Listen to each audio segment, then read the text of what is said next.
And welcome to another episode of Patriots Fourth and Two. I'm your host, as always, Derek Havens, and joining me, as always, is Mr. Steve Jerry. We're both PatsFans.com bloggers. On today's episode, we're going to be talking about uh, quarterbacks, running backs, wide receivers. That's right. It is that time of the year for our prospect preview. We always do this. We've been doing this for over a decade now, Steve, about 13 years, where we kind of go through, 2 to 3 positions at a time each week leading up to the draft and kind of just highlighting, we have a discussion as usually like from a macro perspective of a league, but usually we really drill down on the micro perspective of what, how it applies to the team. We'll kind of explain more, as we go. But we're going to start with quarterbacks. And, for an example, we'll get into kind of obviously the Patriots aren't looking for a quarterback in the first round, but depending on how certain things play out, I don't think day 2 is out of the question. I don't think day 3 is out of the question, but we'll leave that for the discussion in just a moment ahead. Before we do anything, as always, Steve, how you doing, man? Every day's a holiday, man. The Patriots made a great start to free agency. They really shored up the defense. They didn't totally neglect the offense, but Fancy obviously, ask. obviously, defense was the priority for them in free agency. So perhaps, and well, it's not for lack of trying for some of the other big names. We know they made a concerted push for Ronnie Stanley, as well as Chris Godwin. So, it wasn't for lack of trying. In Godwin's case, they offered about $20 million more than the Buccaneers did, and he was rooted in Tampa. He wanted to stay in Tampa, and he has his family there. And again, I mean, they made the push there, so it wouldn't have been a clean sweep for the defense, but they definitely prioritized, getting some really good defensive players to shore up some of them holes on the roster. Yeah, absolutely. And I'm sure we'll do a show later this week, kind of touching on some of the other moves. And, there's been just a couple of little team topics. Obviously it's always the initial wave, Steve, of free agency that there's a lot of guys that are looking to just cash in. And, some guys you pretty much know is going to happen. Milton Williams is a perfect example. Everyone knew he wasn't going to stay in Philadelphia. He was going to cash in, and that was his opportunity to do so. And there are some guys, I can't think of anything off the top of my head. I guess for an example, let's go with receiver because the Patriots, there's been a lot of talk. Let's talk about like an Amari Cooper, a Stephon Diggs, guys that maybe won't pull the trigger at the first offer that comes their way because they feel like they have time to be patient. And depending on how the draft goes and trades and other scenarios, that dollar figure can usually go up. Now, there's a little risk reward there for veterans, but that's the game that's played. And we see this all the time, Steve. There's a big burst, then there's some periodic signings, moves, et cetera. And then usually after the draft, there's like that second wave of it's not as big as, the legal tampering period or the start, but there's that second jolt of news where, all of a sudden teams are going out and saying, okay, we missed out on a linebacker here. We need to go get this veteran to fill that hole since we weren't able to go ahead and do it in the draft based on how the board fell, et cetera. Absolutely. And what are you yelling at? My dog never barks. I know. I was going to say, I don't think I've ever heard your dog bark on the show. This is what? We're in the middle of a show here. Here, go yell at the neighbors. So. Between my daughter crying in the background and your dog, it's like, we're off to a hot start. Yeah. Anyway, yeah, back to football. I mean, it happens every year, and like you said, teams feel like we're going to address this at a certain time in the draft, and sometimes the board doesn't work out for them, and then you'll see moves made and trades made, and some of the free agents that are out there might be in more demand. Sometimes it works against them. We've seen that happen too.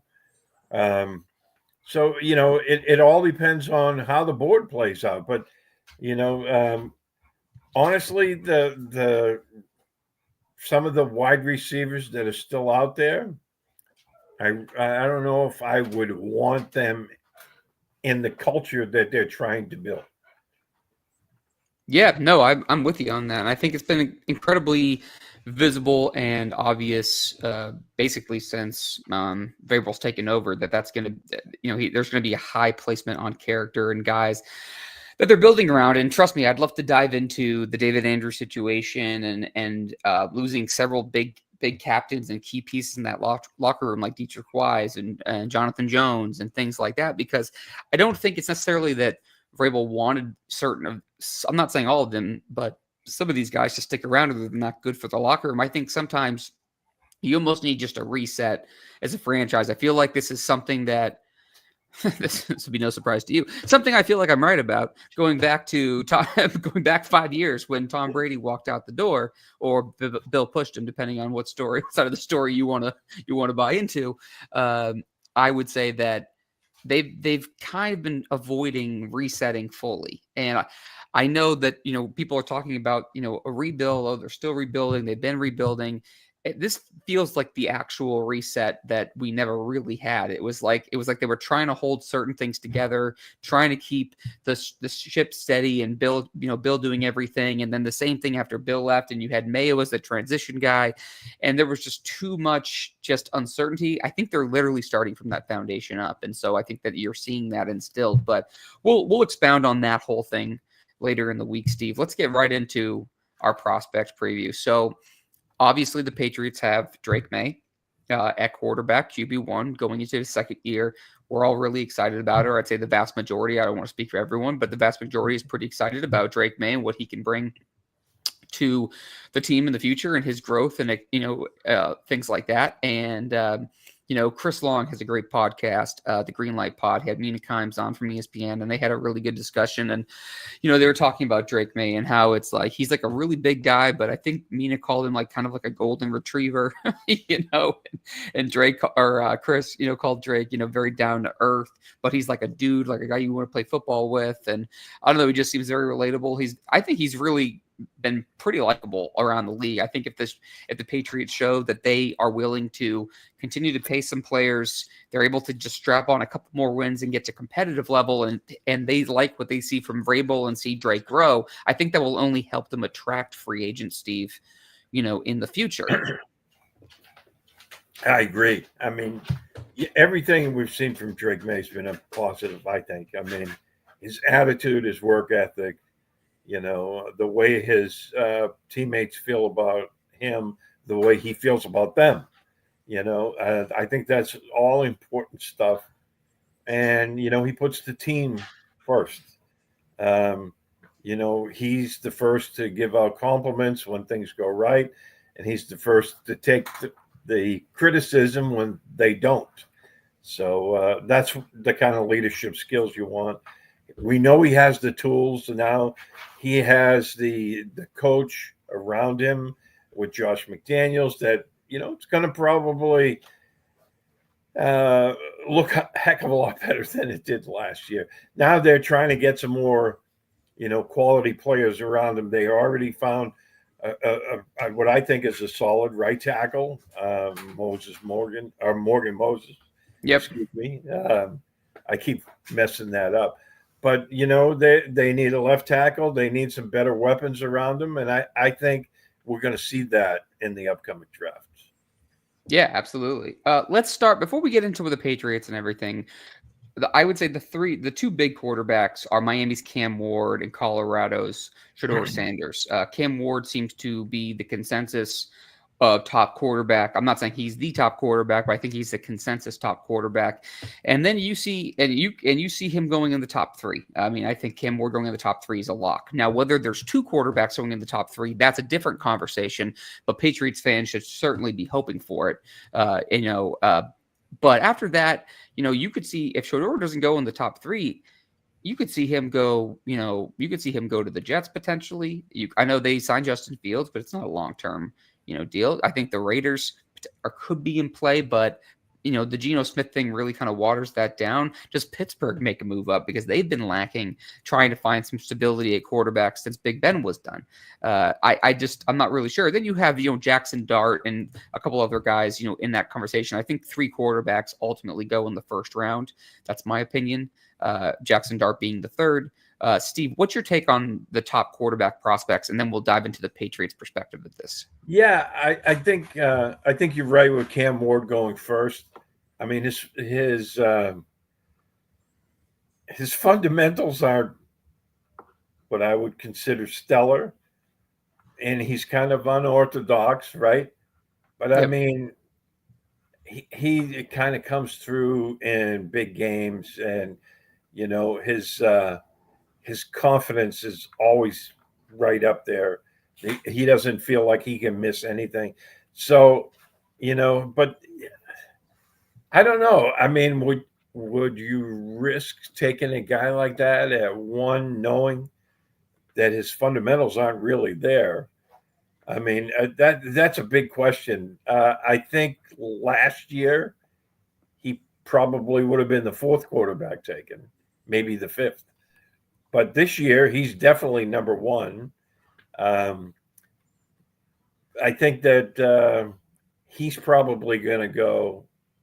Yeah, I think he's going to go top 2. Yeah, no, I think so too. I have a hard time, and the veteran market plays a role in this too, for sure. In the top 3, so that's something to keep an eye on. I would say right now, I just have a hard time believing that the Giants are not gonna like the Giants passing on a quarterback. Even if you don't love Shador, don't you have to roll the dice? Between what was it, Joe Shane and Brian Dable there at New York. I mean, worst case scenario is you lose your job and Shador's a bust. But Yeah. which I know sounds like worst case scenario, but I would argue that if you take him and he shows some promise, he could save your job potentially. He could save your job or at least extend you another year, give yourself an opportunity.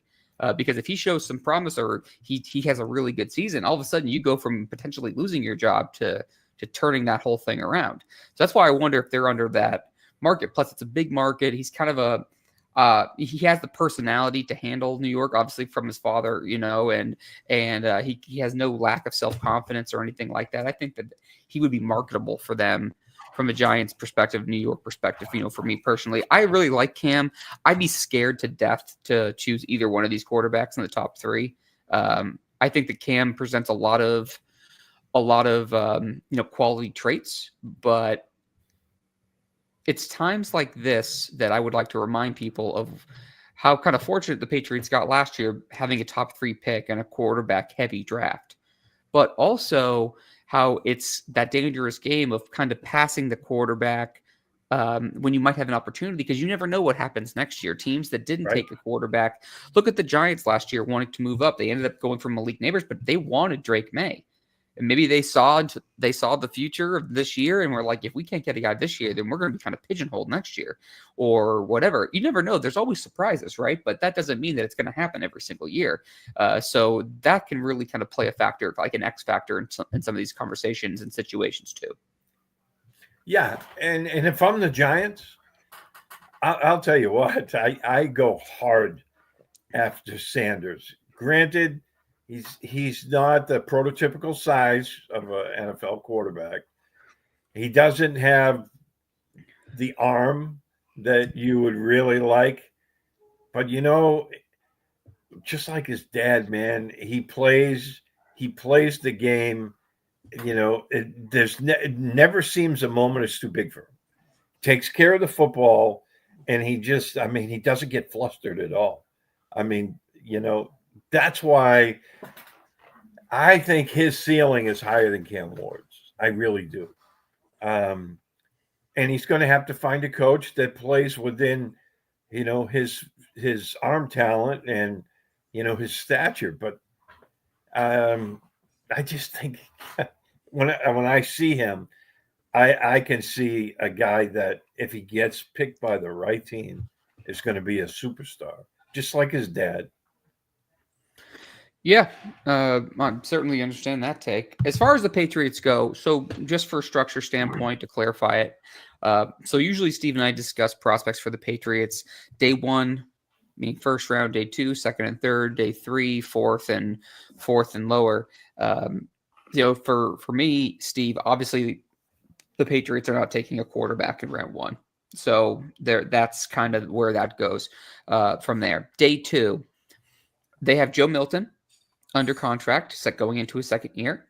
We'll circle back to him. They also just signed Josh Dobbs to a 2-year deal. Decent money. I think it's like 3.5 guaranteed this year.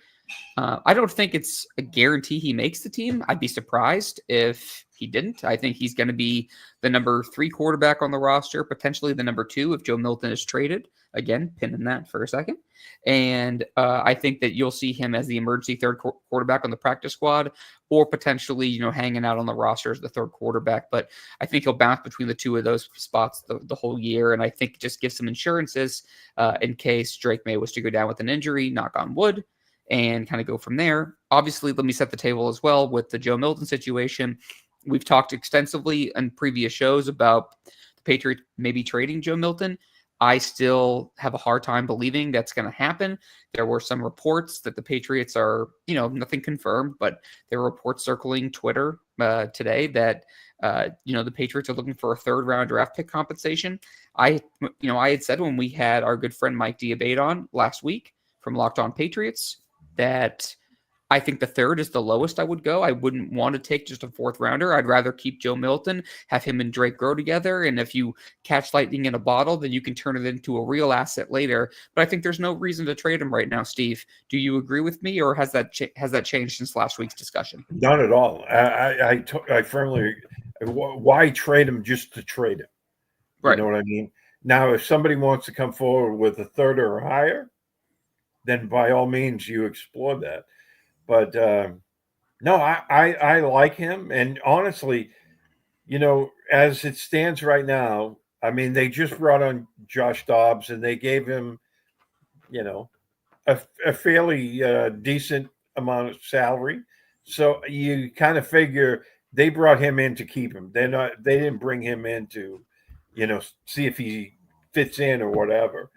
They have plans on keeping him. So, unless they trade, um, you know, Joe Milton, I don't see them actually.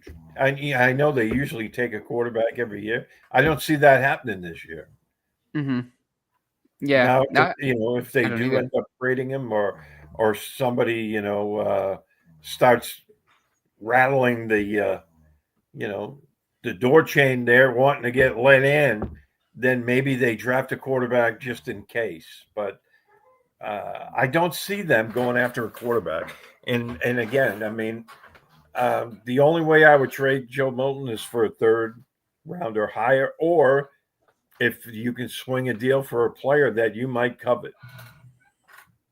Yeah. No, I totally agree. I mean, if they think that they can, Brandon Ayuk is a player that's been, talked about as a Patriots trade target. If they can get an asset, if they can get an asset that they can package with another draft pick and go trade for someone like him, I don't think the asking price for Ayuk would be too high, given coming off an injury.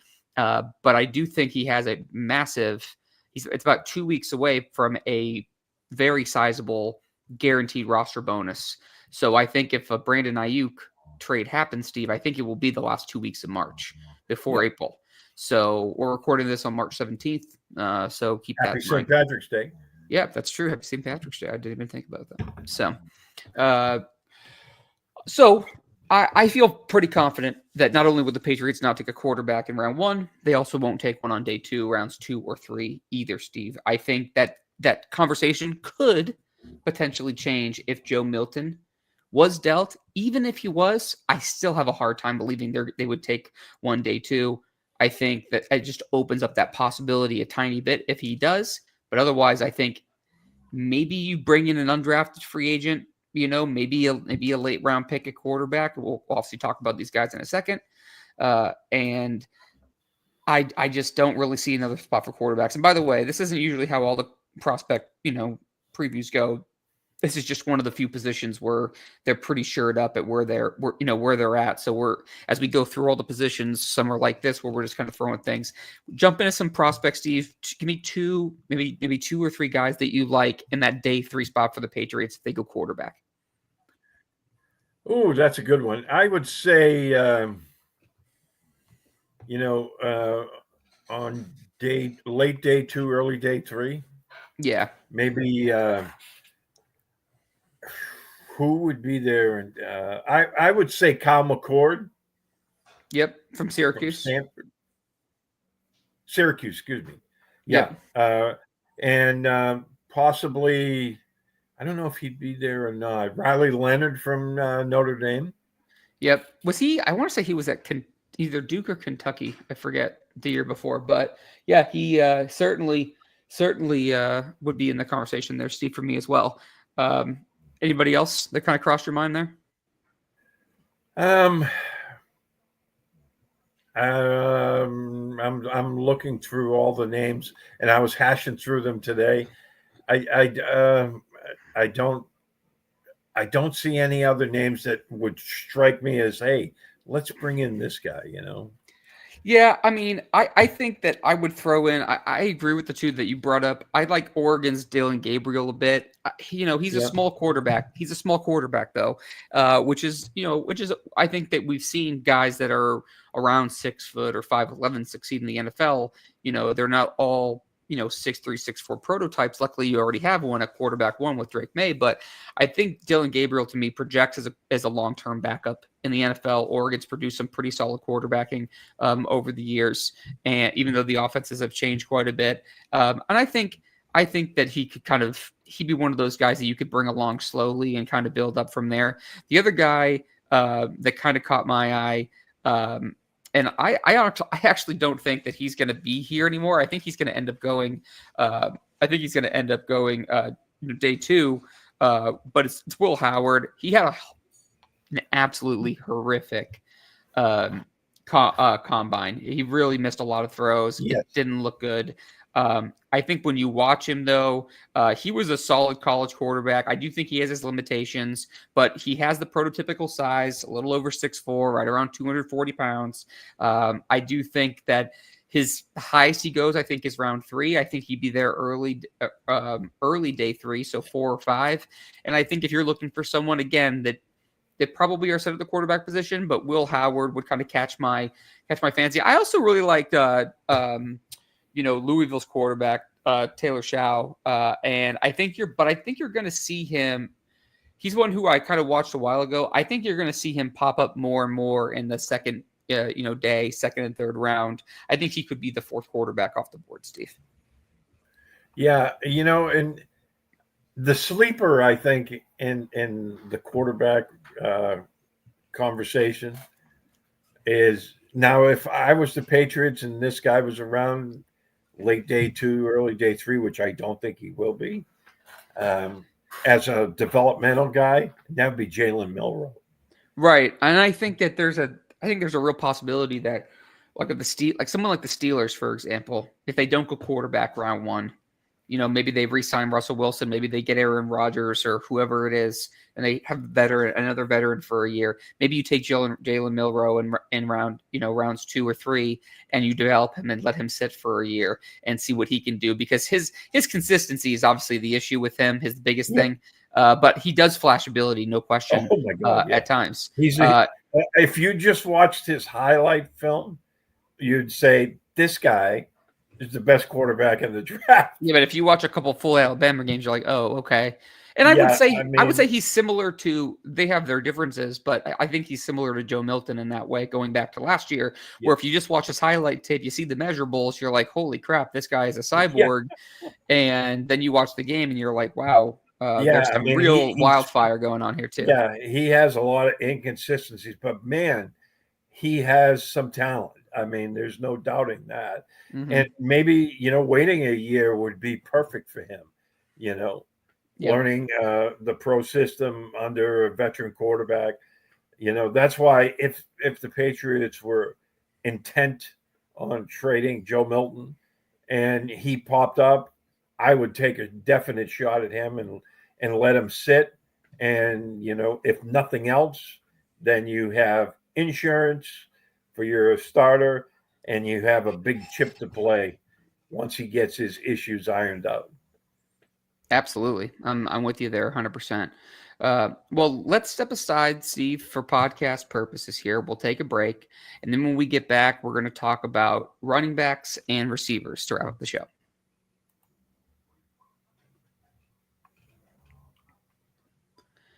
All right, we are back here on Patriots 4th and 2. Derek Haven, Steve Balsherry. I want to thank for everyone who's listening to this prospect preview with quarterbacks, running backs, and receivers up today. Next week, we're going to be on tight ends and offensive linemen, both tackles and interior offensive linemen.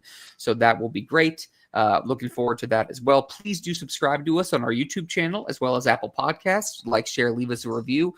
Wherever you listen to podcasts, it keeps us high in those podcast rankings so other Patriots fans can find us. Again, we are recording this March 17th. We started with the quarterbacks, gave some initial thoughts, Steve. Let's flip over to the running backs and talk about a deep class. The Patriots, obviously, Ramondre Stevenson just got his extension. I know he's coming off a really rough year. Had some ball security issues, had some issues kind of finding the holes with his patience, just really had problems just with everything, all aspects of it. I just think it was just one of those snake-bitten years. I don't think it helped that, he was dealing with two different quarterbacks, really three, I guess, and an offensive line that, almost no passing game to speak of, or a very shoddy one, offensive line that was leaky. So I think he was uphill battling that a bit. I do think he can bounce back, but I do think that not only could the Patriots be interested in a third-round running back, which we certainly will get into, even though I thought Antonio Gibson filled a nice role for them in that spell, or running back, and I think he could thrive in McDaniel's offense. I do think that there is a potential running back here, certainly at all three levels of day one, day two, rounds 2 and 3, and day 3, 4 through 7. So let's start with this, Steve. Let's start with the 4th overall pick. And I'm going to bring this up for two reasons. For one, Ashton Jeanty of Boise State is, I would say, the consensus running back 1. Now, Omarion Hampton from North Carolina, which we'll get to shortly too, is somebody considered running back 1, but certainly right in the conversation for running back 2, regardless. And a lot of people, even though he might not be mock drafted to the Patriots at 4, a lot of people have Ashton Jeanty as a top 5 prospect in this class, not necessarily where they're going to go, but by rankings. And then friend of the show, a member of Patriots.com, Mike Dussault, had his mock draft posted today, and I saw it received quite a response by the Twitter community, not a positive one, because he had Ashton Jeanty at number 4 overall for round 1. So, Steve, I'm going to start with you. Do you think Ashton Jeanty will be in the conversation? Not saying he will be the pick, but is he in the conversation for the 4th overall pick? And do you think it's totally out of the question the Patriots draft a running back in round 1? I don't think it's completely out of the question. I would put it at very remote, though. Mm-hmm. But again, we don't know what their feelings are toward Ramondre moving forward. Now, This is a whole new coaching staff, so I know Josh McDaniels knows Ramondre probably better than Mike Vrabel does, but you have to look at, I guess, the big picture, right? So, do they need to draft a running back at number 4? I think Ashton is going to be a superstar in the NFL. I don't think anyone doubts that. But for the Patriots, I don't know. I mean, if they feel like they're going to move on from Ramondre and they're waiting to see maybe you use him as trade bait, then the possibilities are better there. But I don't think they would do that. So yeah, I'm with you. I don't think it should be out of the question, though. I think for me, he's probably in that 6 or 7 range, maybe 8, top 8 players I would be under consideration. I have at least 4 or 5 that I would take in front of him. more because not because I don't like the player. I do like the player. And I think that if you were in a position where, let's say you had the passing game up and running, your offensive line was doing good, you didn't have like any major holes, but you feel like you could add that cherry on top running back that could take the offense to a new level, take some pressure off Drake May, give a little more balance to the offense. If he was to drop into the teens and you just happen to make a trade with the team before that had a worse pick and you were in position right there to go ahead and pounce on him, I don't think that would be the case. To take your running back at 4 when you have so many needs at such more positional value with other needs and in a deep running back class, I just feel like that's a really tough pill to swallow. I don't think that would be taken well by fans, even if he was a good player. So as much as I love Mike, and I like that he's thinking outside the box. And then you could also make the case, too, that Mike Vrabel built up his team in Tennessee that was tough and physical on the lines, penetrated, was aggressive defensively, and controlled the clock on the ground and really punished people, believed in the running game, etc. And I think that there's value to that. Now, people asked him at his introductory press conference if that was the only way he felt like he would win, and he said that he used that because he had Derrick Henry in the backfield, and he felt like he would adapt the team's identity to the players that they have and their strengths, which I admire as well. But to me, I just don't think you can possibly go into the year with just adding a running back at 4. I think you need somebody with a little bit more impact. And again, I know he's a good player. I just think for this team, it would be just a little too rich for my blood. If they were to trade down a few spots, then we're having a conversation about it. I still think it'd be a tough one for fans to swallow. Yeah. And again, I think, Mike was just looking at it. Hey, let's look at it from a different perspective, because when I saw his mock, and it got me to think, first reaction was that guttural, no, there's no way. But then I was looking at it and I was like, you know what? You could make that argument, especially if you think this guy's going to be a generational talent. Okay. Because then, Mike Vrabel, he won in Tennessee with the running game. And, if he thinks this guy's going to be that, type of player, well, do you take him and trade Ramondre, perhaps, picking up an extra draft pick or two, and then, you attack your needs after that? I mean, I still don't think it will happen, but I'm not saying 100% that it's not either. Yeah, no, I'm with you there. Day 2, Steve, for options for the Patriots, I don't know if you want to start or I guess I said you first last time, so I could definitely go first this one. I'll go here. Patriots picking at 38. I'll put Marion Hampton right in that conversation at 38. I have a couple of guys that I'll put in that conversation, but I think of Marion Hampton at North Carolina, 6 feet, 220 pounds. Both he's kind of built for the NFL already. He kind of has a little Maurice Jones-Drew in him to me. Steve has great balance, contact balance, and is able to kind of stay up on his feet. He can catch the ball. He can play all 3 downs. Reuniting him with Drake May, I think, would be exciting. And I think he's someone that you could really build your offense around. And in Josh McDaniels' offense, I think he could thrive.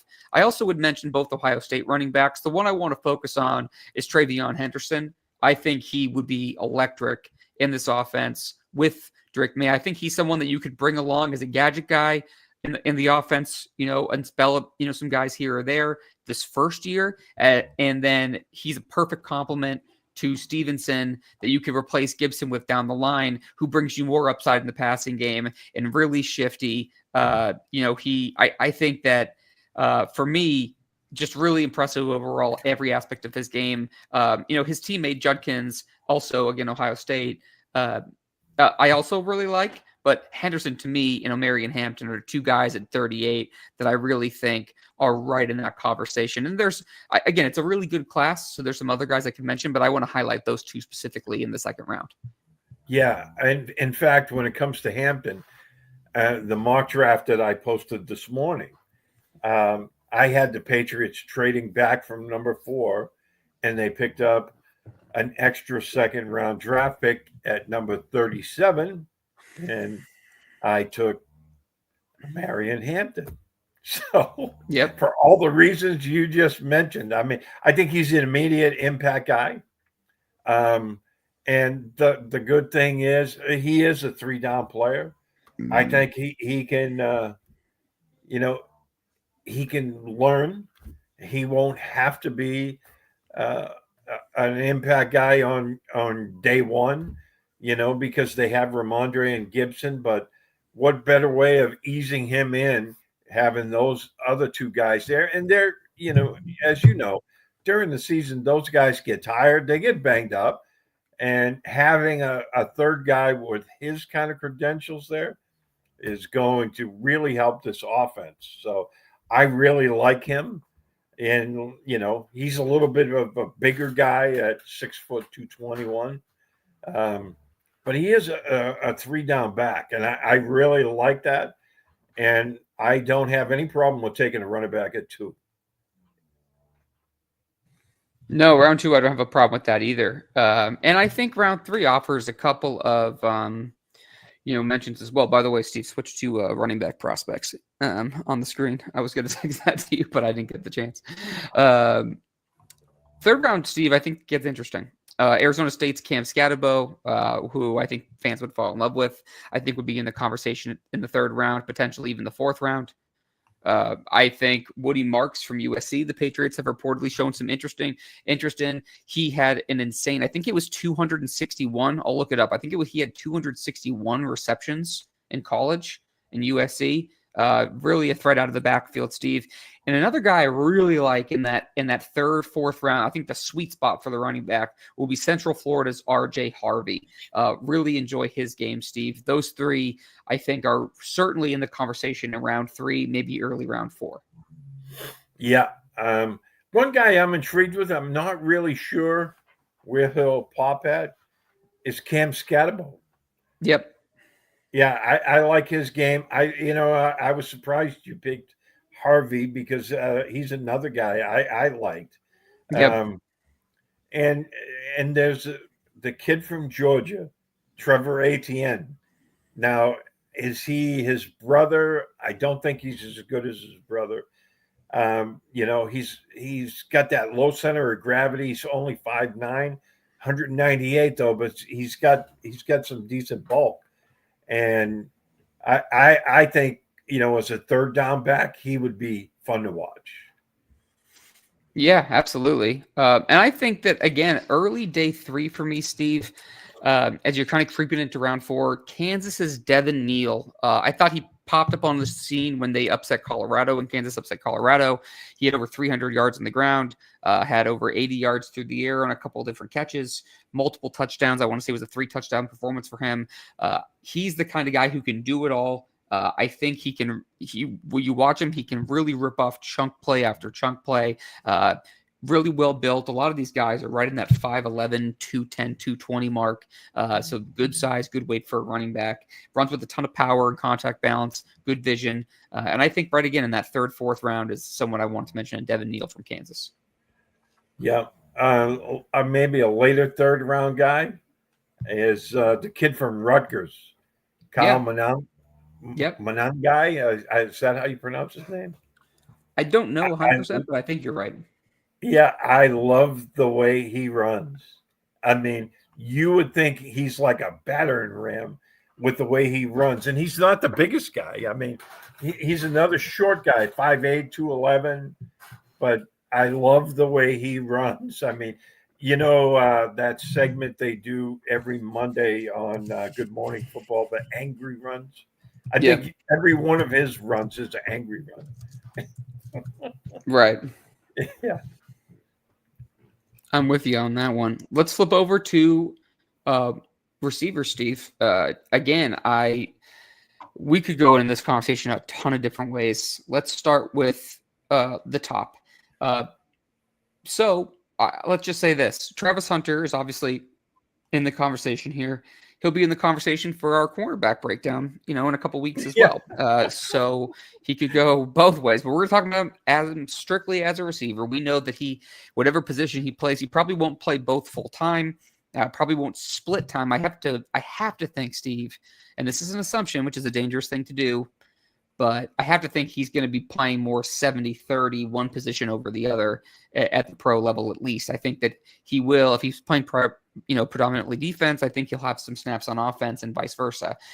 As a receiver, I think you could certainly make the case that he could potentially be the Patriots' number one wide receiver immediately. Great ball skills, tremendous athlete. Sure, he's a little slight of frame, but he's aggressive. He can make plays, and he has that elite ability as a receiver. And some people think he's only going to get better, given the fact that he hasn't even really stuck with it 100%. And then I think at number 4 as well, you have to consider Arizona's Teteroa McMillan. He ran at his pro day today. He ran, depending on who you ask, anywhere between 4.48. I saw 4.59. Call it somewhere in the middle, low 4.5s, mid 4.5s. To put that in perspective, Michael Pittman, Mike Evans, I think both ran in the 4.5s. Drake London, I think, was just hair faster than him from Atlanta. Some of the comps that you've seen, I think that's the kind of player you could be getting. Someone who's probably you're gonna see more contested catches than you want with him. But he's an elite 50-50 ball guy, red zone target. He's super silky smooth, Steve. I think he can really eat up big chunk plays, especially against zone coverage on defense. And so I think, to me, Tet should certainly be in the conversation. Now, where he is, personally, he's probably right in that third or fourth person. To me, it's Abdul Carter, Travis Hunter, probably. I think that's when you had the Will Campbell, Tet conversation right after that. And then I'd probably have Mason Graham right after that. My problem with Mason Graham, like we've talked about in the past, is that you're so deep at defensive lineman. You already invested a $26 million into Milton Williams. You paid Christian Barmore last year, and you could probably get a starting defensive tackle in day 2. So do you really need to do that at 4? That would be my biggest knock against Graham. Obviously, Campbell, we know what the knock is on him, but I do think he's the best pass blocker in the draft, and I think that he brings the kind of attitude that you like. But I think if the Patriots, clocked him, Tet around 4.5, I think he's right in that conversation if Hunter and Carter are gone, which means that only one quarterback likely win in the top, and you go from there. So give me your thoughts on the number 4 overall pick. Is there anyone else that you would consider a receiver besides Travis Hunter or Teteroa McMillan? Yeah, I think if Hunter was there, the Patriots would just rush to the I have a feeling they would too, to make their pick, because we saw reports from the combine that the Patriots believe that Hunter is not only the number 1 receiver, they believe he's the number 1 cornerback. So, yes. And so whichever way you go with that, you're going to hit it out of the park with. You talked about that 70-30. Well, if the 70 is the wide receiver, he's going to do well. If it's cornerback, he'll do well there. But I don't think they would draft him as a corner because, they just spent a bunch of money, in free agency. So it's going to be interesting. I don't – something about McMillan, though, just – gives me a little pause. I know he's an outstanding receiver, and he's that 50-50 guy, and we knew he didn't have blazing speed. That's not part of his package. So his run today really didn't surprise me. There's something about him just gives me a little pause, and we've seen this before with the Patriots, right? So I'm not sure I would take him with number 4. Yeah, I think it's going to start some heated debate. I've seen a lot of people suggest they trade down. Again, this sounds condescending, but when people say, "Oh, you just trade down and take them at 7 or whatever it is," say they trade down 2 to 6 picks. Well, you could potentially get, McMillan, there. You could potentially get a Will Campbell there or Mason Graham there, but somebody's got to go in the picks prior. And look, I think it's pretty clear to say that there are not a whole lot of blue chip prospects in this draft. So a lot of the grades are going to be the same. The only people that are really going to try to jump in are guys that are really targeting either a player that you want, an Abdul Carter or Travis Hunter, or a quarterback.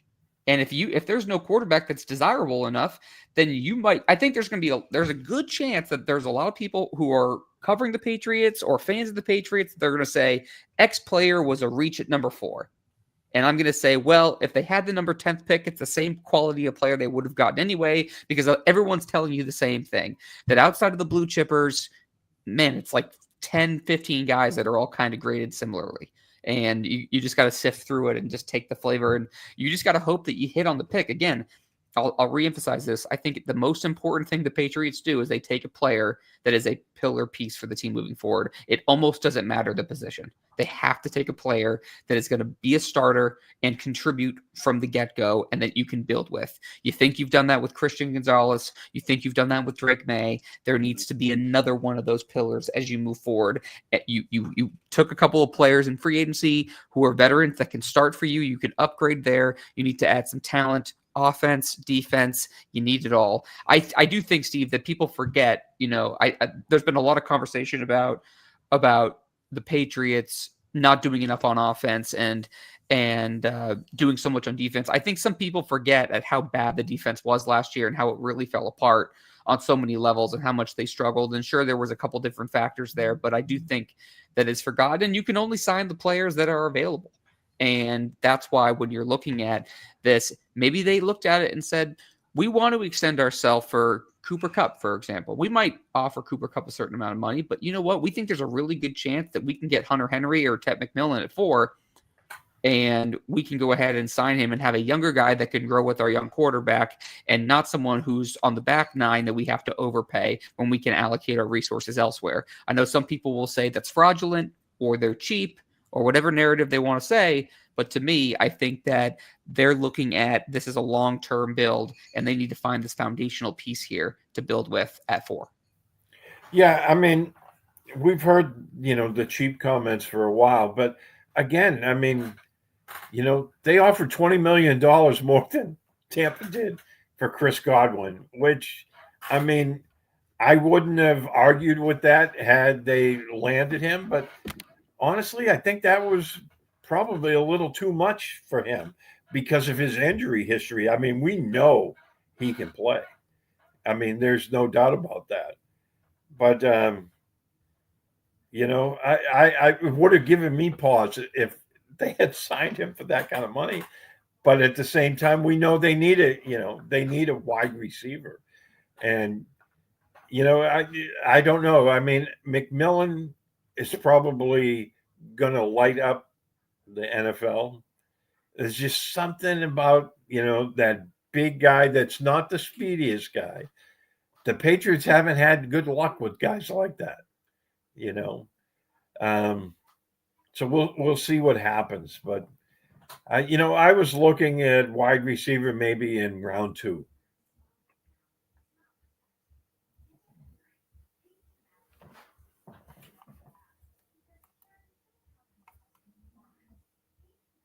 You muted yourself, bud. Sorry. Thank you. I'll say this.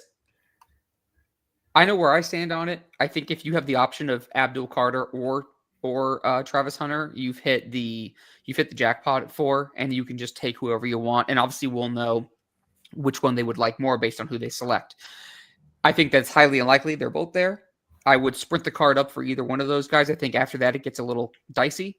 I still think, Steve, your best option is taking one of those guys and then, and then trading up from 38 and going back for a tackle.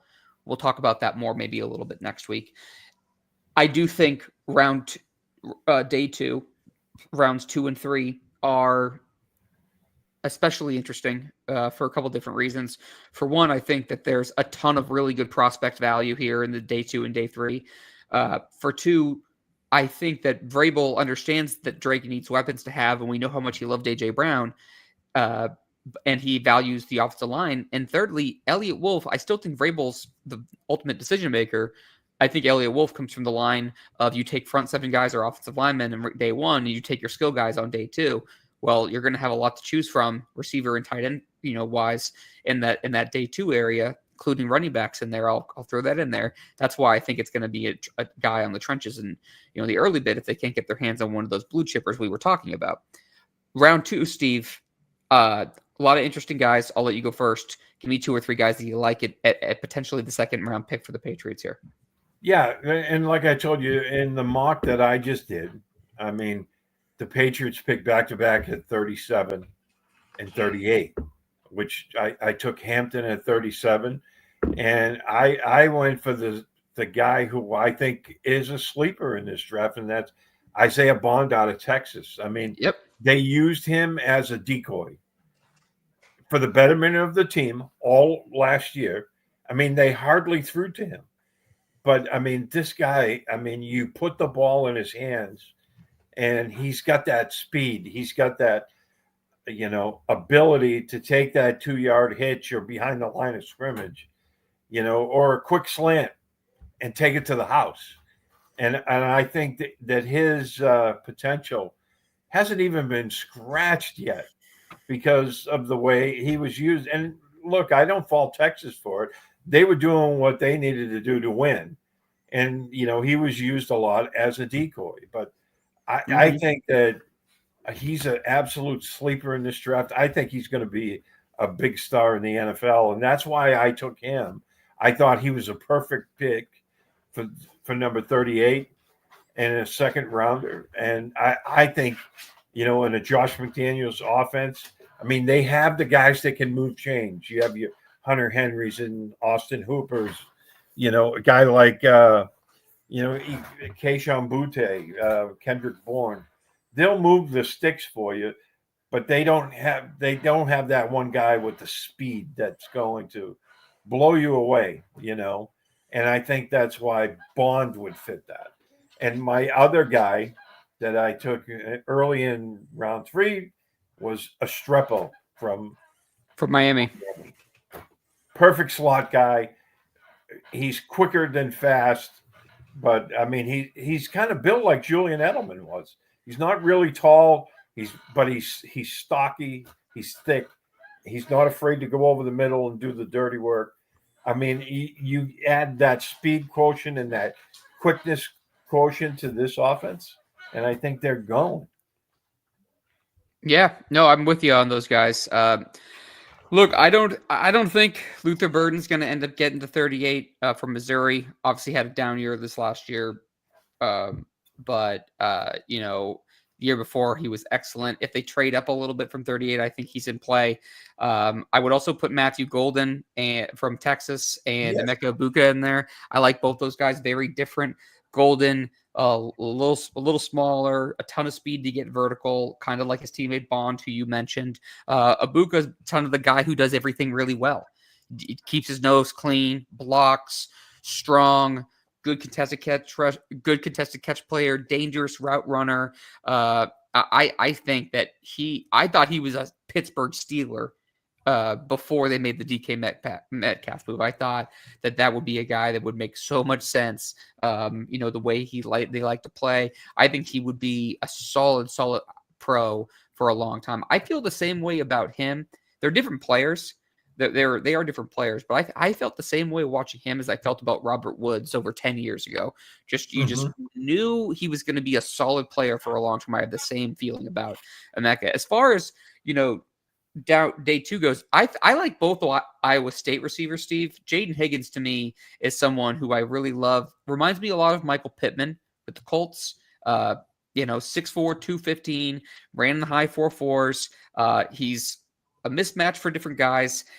He put up some great production there. I thought he had a really good, by all accounts, by people who were there, from what you read, from what you saw, what was reported, really helped himself down in Mobile as well. I think he's going to end up going in the first half of the second round, and he's someone I would definitely keep my eyes on there. I would echo your thoughts on Xavier Restrepo. I think that that he makes just so much sense for Josh McDaniels' offense. And the other guy, Higgins, a teammate from Ohio State, Jalen Noel, I think he is another player. Both Iowa State guys, I think, with Restrepo are in play for that second round pick. Yeah. Noel, I should say. Yep. From Iowa State. Yeah. He's kind of like that same guy, right? That 5'10", 195, guy, and they just jump out. When you watch the tapes of these guys, Hmm. and obviously you can't watch all the tape on all the wide receivers because this year there's so many of them. This is Yeah. a really, I think there's not you know a ton of what they would call blue chippers, but there's a lot of good wide receivers in this class. And I don't think you could go wrong with any of them. No, there's definitely a lot of guys in this class. As we get into the later day two, like the third round, early day three, Steve, you can go later if you want to. Who else stands out to you as someone who the Patriots could use with their third or fourth round picks here? Yeah, I think that when you're looking at day two, late day two, day three type of guy, um, there's a couple of guys that I like. Um, you know, where's my notes here? I'm pulling them up on my computer. It's always I just have, privilege. yeah, I know I now have my my notes on computer, my computer and on my phone because I'm trying to roll through yeah, them because my my I don't want computer to. decides now it wants to go slow. Um, yeah, one guy I do like, Jimmy Horn out of Colorado, Yep. small, but quick. He's another slot guy. If they don't get a Strepo, you're looking at another slot guy that I think would fit in this offense. I kind of like him. Not sure where he'll go. You know, Restrepo. no, Jimmy Horn. Oh yeah, I'm not sure. I'm honestly not sure either. I have a feeling he's going to end up going probably earlier day three, if I had to guess right now. Yeah, and then another guy. He transferred to Penn State, was Julian Fleming, 6'2", you know, uh, 206. I thought he had a really good year. He's a little bit different than some of the guys I was looking at. I was looking for, the speedier guys, but I mean, he ran a 4.35. So I don't, he ran a lot better than I thought he would. So, that's pretty, I mean, that's pretty darn fast for a guy who's 6'2". So I kind of like him, as maybe the late day two, day three guy. I'm with you there. There's a couple of guys I kind of like. I kind of like Jordan Watkins from Ole Miss, someone who I think in day three you're talking about. Uh, you know, Smaller guy, doesn't have the longest arms, doesn't have the biggest hands. Uh, but I thought that he kind of flashed continuously, ran in the 4.3s, would add some speed to you. Again, later, kind of a later player. I thought Pat Bryant from Illinois is another guy, 6'2, 210, someone who I thought really was able to kind of stand out a little bit throughout the year. A well-rounded kind of perimeter receiver. Sometimes some people see him as the power slot. The only thing about him is I watched him before they signed Matt Collins, Steve, and I wonder if that would eliminate him. I don't think it would because Matt Collins is a little bit older. I think you're looking at the problem with a lot of these guys is, Steve, is that if you don't take one in round one or high round two, I think you're going to get a lot of receiver three potential. And I think that you could make the argument they already have a room full of receiver threes. They need to go ahead and get more elite talent there. Or Yep. maybe the new regime, specifically with Vrabel and the coaching staff, don't like the receivers they have in the room. I mean, a lot of people talk about, there's been a lot of rumblings, especially lately, um, both on certain podcasts or radio shows and also kind of back channel stuff, just talking to certain people. The receiver room was a lot worse than a lot of people realized it was last year. And it was very toxic, has been the word described, and I'm talking about from everybody for who was a rookie to veteran players. It was an issue going back from literally, I don't care if it's Kendrick Bourne, KJ Osborne, Jalen Polk, Javon Baker. I don't care who it is. I think that Pop Douglas was underutilized and frustrated. I think that will change in McDaniel's offense. He's the only one I feel really good about. I think everything else besides Pop and Matt Collins is totally up for grabs. It wouldn't surprise me if Kendrick Bourne was gone. It wouldn't surprise me if he was here. I could see Jalen Polk turning it around because I know the player that was in college was not the guy that was there. I could see him just being in his own head and not recovering. I could see him flashing. Baker, I honestly think it's a situation. I'm not saying they have the same talent level because I think George Pickens is a really talented player, but I think Javon Baker and George Pickens are in similar boats where I would say their attitude, how they handle themselves, both on the sidelines and in the facility and off the field, could literally have a direct impact to whether they're successful in the NFL on the field. So to me, that's going to be an interesting thing. I think there's a lot of growing up to do in the receiver room. So when you talk about some of these, these deep receiver classes like we have this year, even though it doesn't have the top end talent like we might have seen in past years, I think you see a lot of really good solid prospects. I could see them double dipping at this position if they just want to turn over that room a bit. Yeah, and I wanted to ask you about one guy that the measurables jump off the page, and I don't know a lot about him. It's just when I was looking through wide receivers over the weekend, I seen his name mentioned a couple of times, and that's Dante Thornton out of Tennessee. I mean, he's 6'5". Go ahead. And he ran a 4.30. I mean, I'm curious what you think about him. Well, I watched a lot of Tennessee games. To me, I think the thing that I love about him, what stands out, is that when he might not separate necessarily early on in the route, but if you want him to kind of drive downfield, he not only can, when he gets up to speed, he can hit that second gear, Steve, and that's what makes him really dangerous. You're talking about those deep posts, those deep corners, the flag routes, right? Whether it's the 9, the go route. If you're talking about somebody like that, that's when he can go ahead and really hit that second gear. And then also uses those long arms and can go up and get the ball at the catch point. I think that's the exciting thing. You don't see guys with the measurables that he has, with the speed that he has too often. He kind of gave me some Martavius Bryant vibes. If you remember going back with the Steelers several years ago, man, it's been a big draft where I've mentioned the Steelers a lot. Big podcast for that. But yeah, Martavius Bryant kind of reminds me of what he brought to the table back in the day as someone who's a big player, explosive speed, can make plays hitting that second gear, can go ahead and make some plays. Maybe not the most consistent guy you'd like to see, doesn't do everything well, which is why I think he's going to go late day 2, early day 3. But I think someone who could be on the radar, especially if they were to go with, say, someone like a Restrepo, who's smaller and more of a slot guy. I could see them kind of complementing him with someone who's more of a down the field stretcher and vertical threat like Thornton. Yeah, that's a good point. I mean, because I was looking at a lot of speedy, slot dudes and whatnot, and I don't know. Just with Josh McDaniels coming back, I'm thinking to myself, they used to thrive on this. And another guy, again, this guy's really fast from the slot, and that's Jameer Dyke out of Florida. I mean, 4.34. He's a little bit bigger than your typical slot guy, but he is a slot guy. And I just look at these guys and I'm thinking, they need that speed element. They have guys that can, like I said, move the chains. They just don't have that speed element that you really look for in wide receivers, and I think they need more of that. Yeah, I'm totally with you on that.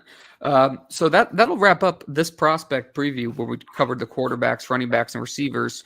Again, next week we're going to do tight end and offensive line. After we're done with going through the positions, we'll circle back to some of these guys, and every player that is selected by the Patriots, we will obviously give a full breakdown on once they're selected. But we're just kind of introducing a couple of names to kind of keep in mind. That's really the process. There's a lot of great podcasts that give, a ton of good analysis. We try to skim the surface on a couple of guys, just some names to kind of keep an eye out that kind of seemed interesting to us. Steve, before we wrap up the show, anything else that you want to add? Well, I just think that they did a really good job in the early goings of free agency, and I think they were on the right track. They do need to have a big draft, though. There's no doubt about it.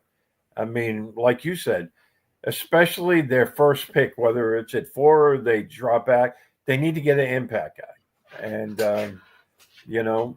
they need to fix their offensive line issues. I wouldn't be surprised if they take people say, well, they need a left tackle. I wouldn't be surprised if they take multiple tackles. I think I could see a scenario. I'm not saying it's going to go down like this. I could see a scenario that they double dip at running back. Or I'm sorry. I could see a scenario where they double dip at receiver and tackle, as well as taking a tight end and a running back. I could see literally.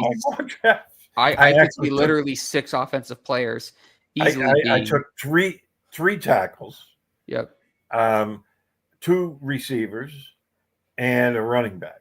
So yeah, I think that's a total possibility. I would not be surprised if we saw them take like maybe a situational pass rusher later and like a defensive lineman, like a defensive tackle or something like that, a 3-tech. I could absolutely see them going the offense heavy and just say, look, we shored up our defense with some veterans that we believe in. We're going to add some pieces to it. We're going to keep building younger with the offense and hope we can hit on some of these guys since they weren't available in free agency. And then they can all kind of grow together as we kind of transform our offense over the next year or two. I could see a scenario where that plays out. We'll see. Again, we're going to do our next prospect preview sometime next week. We will hopefully do another show to catch up on some other news later this week. We'll keep you posted on Twitter or X for that. For Steve Balsherry, again, I'm Derek Havens. Thank you again for listening to this episode of Patriots 4th and 2. Do not forget to subscribe to us on YouTube and Apple Podcasts. Like, share, leave us a review. Keeps us high in those rankings so other Patriots fans can find us. See you guys next week, and happy St. Patrick's Day.